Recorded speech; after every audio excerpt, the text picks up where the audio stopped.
Autrefois, le vêtement remplissait de multiples fonctions. Il servait à se réchauffer, cela va de soi, à se couvrir évidemment, mais surtout à se faire reconnaître. Un soldat était tel par l'habit qu'il portait.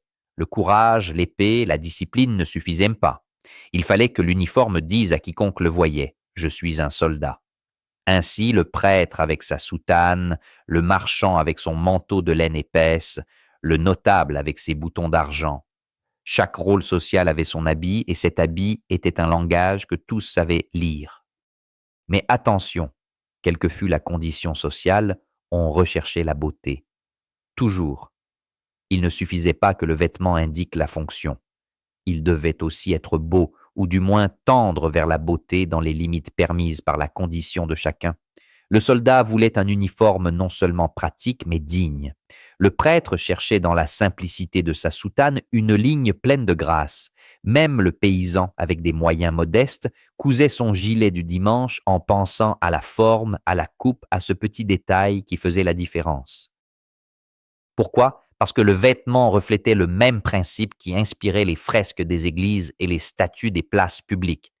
Maintenir un lien avec la beauté. Ce n'était pas de la vanité, c'était de la civilisation. C'était reconnaître que l'homme vit aussi par les yeux et que ce que l'on voit peut élever ou abaisser. Un vêtement bien taillé, un tissu choisi avec soin, une couleur qui parle au corps et à la lumière, ce n'était pas du luxe, c'était de la dignité. Le vêtement disait: j'appartiens à ce monde et ce monde mérite que je m'y présente au meilleur de moi-même. Aujourd'hui, si nous parcourons les rues de nos villes, nous voyons des personnes toutes habillées de la même manière et toutes mal habillées. Ce n'est pas une question d'argent.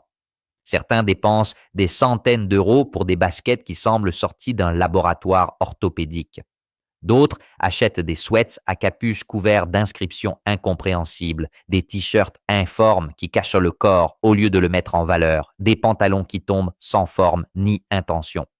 L'alliance entre le consumérisme, qui veut vendre des milliers d'exemplaires identiques du même vêtement, et l'absence de sens esthétique produit ceci, des personnes mal habillées.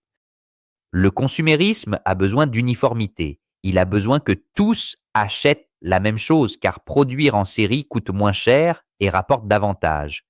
Ainsi naissent les tendances, qui ne sont rien d'autre que des injonctions au conformisme. Cette année, on porte des jeans déchirés, l'an prochain des blousons oversize, puis des sneakers épaisses, puis des crop tops, puis autre chose encore. Et tout le monde suit, comme un troupeau, sans se demander si cela leur convient, à leur corps, à leur vie. Mais le consumérisme ne suffit pas à expliquer le désastre. Il faut aussi l'absence de sens esthétique. Il faut l'idée que le vêtement n'est qu'un vêtement, qu'il ne compte pas, qu'il s'agit seulement de confort, de prix ou de marque. Il faut l'idée que bien s'habiller est superficiel, frivole, bourgeois. Ainsi, les gens sortent de chez eux comme s'ils allaient descendre les poubelles. Gens délavés, sweats anonymes, chaussures informes, aucune intention, aucun choix, aucune beauté. Regardez une place quelconque un samedi après-midi. Regardez la foule. Que voyez-vous? Des personnes sorties d'un catalogue de l'indifférence. Couleurs éteintes, formes absentes, corps dissimulés. Personne ne semble avoir pensé « cela me va ». Personne ne s'est regardé dans le miroir en décidant consciemment de se présenter ainsi au monde. Prenons des exemples concrets. Les baskets. Autrefois, elles servaient à faire du sport. Aujourd'hui, elles sont partout, au restaurant, au théâtre, même au mariage. Et je ne parle pas des sneakers élégantes en cuir blanc, sobres et propres qui ont leur dignité. Je parle de ces choses difformes, aux semelles épaisses de 5 cm, aux couleurs fluorescentes, aux logos gigantesques, des chaussures qui semblent conçues pour marcher sur la lune, non pour traverser une rue. Des personnes dépensent 250 € pour ressembler à des astronautes maladroits. Ou les jeans déchirés, achetés déjà déchirés, comme si la pauvreté était un style, comme si la marque du travail et du temps pouvait s'acheter en boutique. Autrefois, les jeans se déchiraient parce qu'on les portait, parce qu'on travaillait dedans, parce qu'on vivait. Aujourd'hui, on les achète déjà faussement usés. C'est le triomphe de la simulation et on les paie plus cher précisément parce qu'ils sont déchirés. On paie pour paraître pauvre. Les sweats à capuche, autre symbole de notre époque. informe, immense, sans ligne. Il cache le corps et face à la silhouette, uniformise. Un jeune homme mince et une jeune femme plus ronde dans le même sweat oversize deviennent la même forme. La capuche sert aussi à cacher la tête, à se retirer, à disparaître. Ce n'est pas un vêtement, c'est un camouflage. Puis les leggings portés comme des pantalons. Ce ne sont pas des pantalons. Les leggings sont des sous-vêtements sortis de la maison. Ils montrent tout et ne valorisent rien. Ils collent, aplatissement sans élégance. Le confort n'est pas une excuse. Le pyjama est confortable aussi. Et pourtant, on ne sort pas en pyjama. Du moins, on ne devrait pas. Et les hommes, peut-être encore plus mal lotis. La chemise toujours hors du pantalon, comme si la rentrée était trop formelle ou trop compliquée. Elle pend, informe, sans sens. Ou le polo, ni chemise ni t-shirt, souvent dans des couleurs improbables, bleu électrique, vert acide, orange feu tricolore. Les shorts en été. Certes, il fait chaud, mais il y a short et short. Ceux qui descendent sous le genou, larges, pleins de poches, comme empruntés à un scout. Ceux qui transforment tout homme en adolescent éternel, même à 50 ans. Les gens ont cessé de devenir adultes aussi dans leur manière de s'habiller. Et parlons des couleurs, ou plutôt de leur absence. Noir, gris, bleu sombre, beige, les couleurs de notre temps. Des couleurs qui ne disent de rien, qui ne risquent rien. Le noir surtout, couleur de celui qui ne veut pas se tromper et donc ne veut pas choisir. Une ville d'été baignée de lumière et des gens vêtus comme pour un enterrement. Où sont passées les couleurs? Où est le courage de dire « Aujourd'hui, je m'habille en rouge, ou en jaune, ou en vert » Où est passée l'idée que la couleur parle, qu'elle dit quelque chose de vous, qu'elle dialogue avec la lumière, la saison, l'humeur? Tout est écrasé dans une uniformité grise, équivalent visuel du bruit blanc. Et pourtant, on pourrait faire autrement. Il n'est pas nécessaire d'être riche. Il n'est pas nécessaire d'acheter des marques. Il faut un regard, une intention, un minimum de soin. Se regarder dans le miroir et se demander « Cela me va-t-il? Dit-il quelque chose de vrai sur moi? Surtout, est-ce beau ?» Choisir son vêtement est un engagement esthétique. C'est aussi un engagement éthique.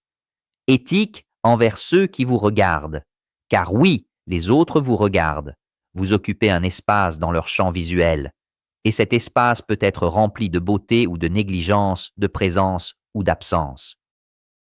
Sortir mal habillé sans y avoir pensé, comme si votre corps n'était qu'un sac à remplir de tissu quelconque, c'est dire aux autres « cela m'est égal ». Il m'est égal de contribuer à la beauté ou à la laideur du monde. Ce n'est pas la liberté, c'est de l'égoïsme. Bien s'habiller, au contraire, est un acte de générosité. C'est dire « je suis dans le monde avec vous et je veux qu'il soit meilleur même par ma petite contribution. Même le temps de traverser une rue ou d'entrer dans un café. Ce n'est pas de la vanité, c'est de la responsabilité. Bien s'habiller ne signifie pas s'habiller cher ou à la mode. Cela signifie s'habiller consciemment. Connaître son corps, savoir ce qui lui convient, choisir des couleurs qui vous mettent en valeur, des coupes flatteuses, des tissus agréables. Avoir avec le vêtement un rapport de soin plutôt que de consommation. Prenez une chemise blanche, bien repassée, à la bonne taille, portée avec intention. Elle ne doit pas coûter 300 €. 30 peuvent suffire si elle est bien faite. Mais cette chemise dit plus que 1000 € de marque portée sans réflexion. Elle dit que vous vous respectez, et donc que vous respectez les autres. Ou prenez une robe simple, d'une couleur qui vous va, d'une coupe qui suit le corps, sans l'écraser ni le cacher. Cette robe vous transforme. Elle redresse votre posture. Elle change votre démarche. Ce n'est pas de la magie, c'est le vêtement qui accomplit sa fonction. Car s'il est vrai que l'habit ne fait pas le moine, il est tout aussi vrai que sans habit, on ne reconnaît pas le moine. Le vêtement est un langage, une communication. C'est la première manière de parler aux autres avant même d'ouvrir la bouche. Et si ce langage est négligé et informe, vous dites déjà quelque chose. Et ce que vous dites, c'est « je m'en moque ». La beauté, au contraire, est toujours une forme de respect. Respect du monde, des autres, de soi-même. Elle reconnaît que la forme compte, qu'un corps bien habillé n'est pas seulement plus agréable à voir, mais plus vrai, plus présent, plus vivant. Alors l'invitation est simple. Choisissez à nouveau. Regardez-vous dans le miroir avec attention, non avec précipitation. Pensez le vêtement comme une possibilité, celle de dire quelque chose de vrai et de beau. Et la prochaine fois que vous sortirez de chez vous, demandez-vous, est-ce beau? Est-ce moi? Est-ce digne du monde que je vais traverser aujourd'hui? Si la réponse est oui, sortez. Si elle est non, changez-vous. Vous vivez dans le monde, et le monde a besoin de beauté. Il a besoin que vous lui apportiez de la beauté, même par un vêtement choisi avec soin.